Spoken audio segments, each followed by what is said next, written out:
Guys, the weather is warming up, and this is the perfect time for you to get active outside. I know I will be.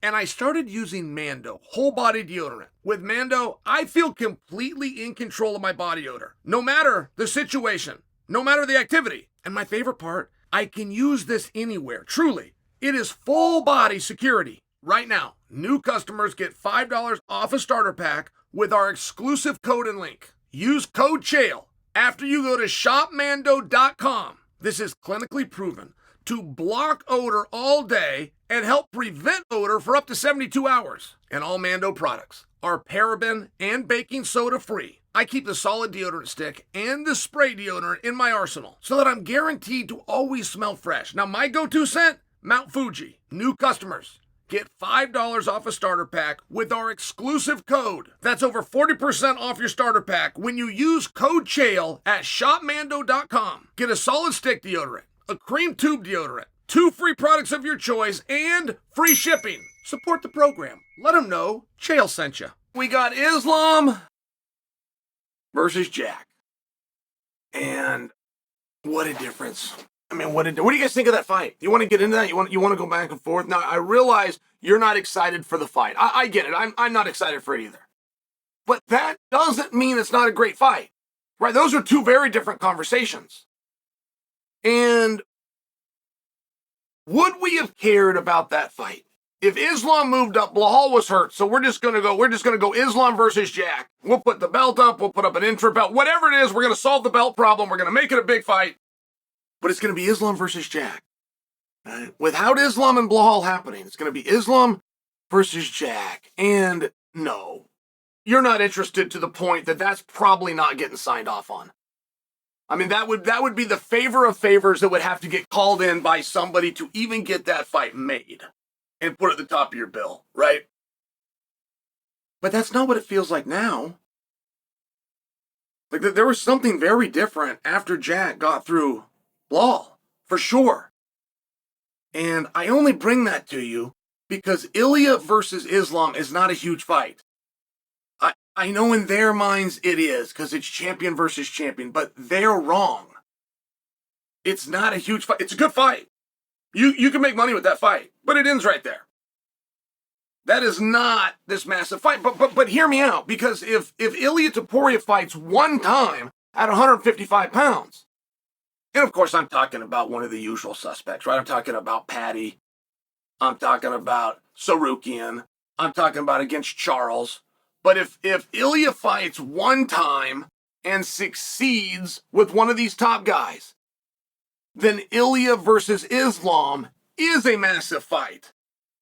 And I only suggest that because while Islam and Jack is not huge, it's a hell of a lot bigger than it would have been had Jack and Blahal not found each other. Now, is it fair?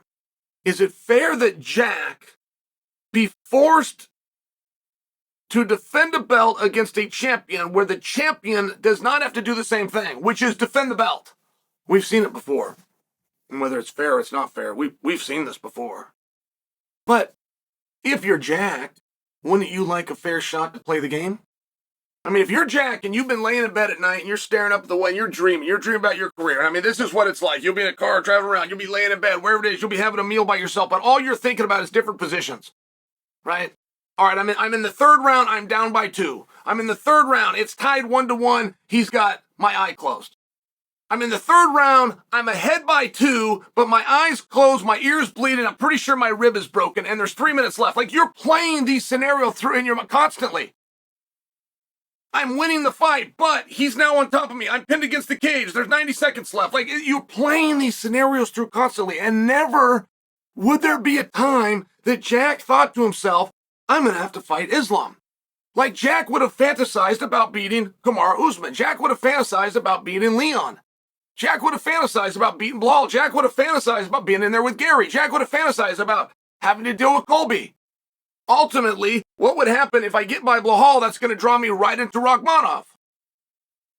So it's just a different scenario. It's a different thing. Maybe Jack likes that. Look, Jack's brand new. Jack hasn't made a bunch of money in this sport, including last night.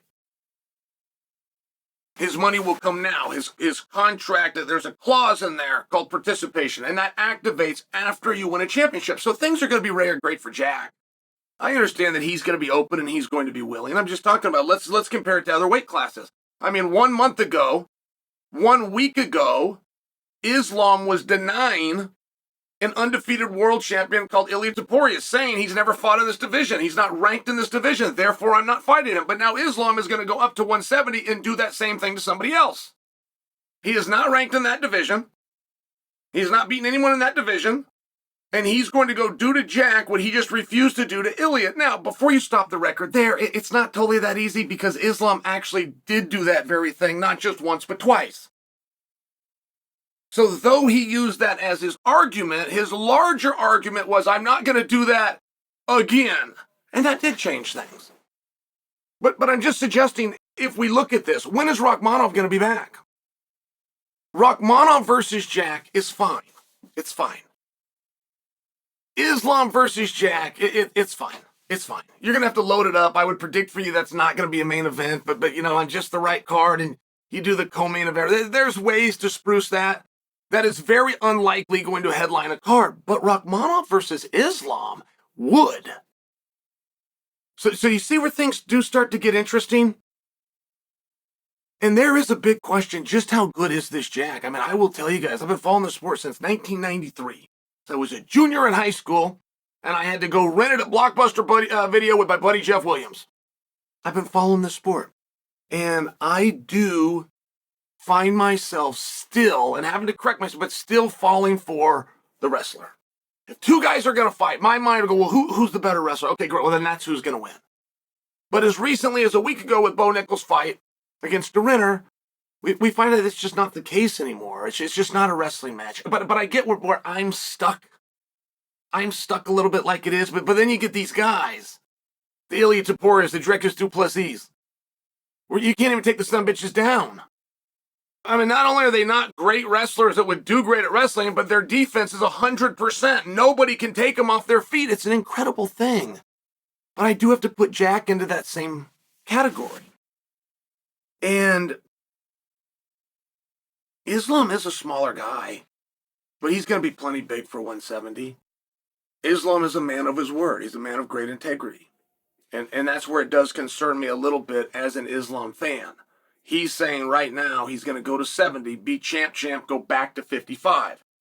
I don't want to call Islam dishonest. He's never said anything remotely dishonest. But guys, I don't believe him. I believe perhaps he has that belief and perhaps he has that intention, which is all that he can do is speak to what he believes in the moment. I'm just telling you, if he finds himself in that exact scenario where he's the world champion at 170, he can defend it at 170 against Rakhmonov. He can cut back down to 55 and put it up against Ilia Topuria, who's the very guy he's offered right now and he's saying no to. Right this second, he doesn't want that fight. Why, after he became 70 champion, would he want that fight? Why?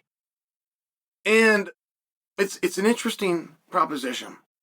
Because right now we're told that Islam will keep the belt. He'll fight Jack for champ status. But 3 days ago we were told, I don't know if you guys missed this, so I'm going to bring it to your attention. 3 days ago we were told that at UFC 317, Ilia Topuria would fight for a world championship.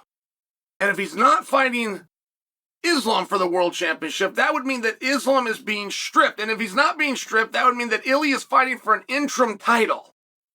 Why would we need an interim title if our current champion is not unwilling or unhealthy?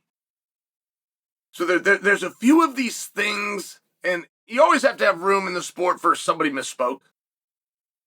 Somebody misspoke, or moreover, somebody misquoted somebody speaking. Sometimes you have room, but as you try to reconcile the statements that we've been given in the last 4 days, in the last 4 days, we're told that at 317, Ilia Topuria will fight for a belt. And we're told that Islam will fight at 170 for a belt while keeping his 55-pound belt. So Ilia does not have a belt unless one was created.